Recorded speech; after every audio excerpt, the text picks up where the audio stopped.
So friends, आज सुबह सुबह आपके पर्सन आपको क्या लव मैसेज देना चाहते हैं, उनके प्यार भरे खत आपके नाम क्या है, पूरी रात जाग कर निकाली है या गाइस आपके सपनों में खोए रहे हैं, ये सब कुछ मैं इस रीडिंग के थ्रू देखने वाली हूँ।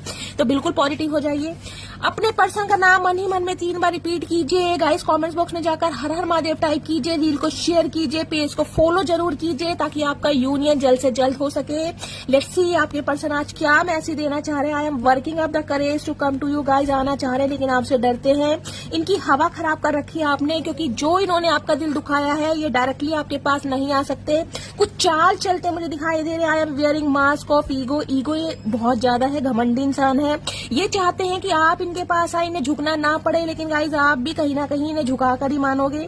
आई am so lucky to have you as my girlfriend. खुद को बड़ा लकी मानते हैं, खुद को बड़ा स्पेशल मानते हैं कि आप जैसे इंसान ने इन्हें चूज करा, लेकिन बताते नहीं है। Will you accept me again, question mark दिमाग में लगा हुआ है। क्या आप इन्हें एक्सेप्ट करेंगे?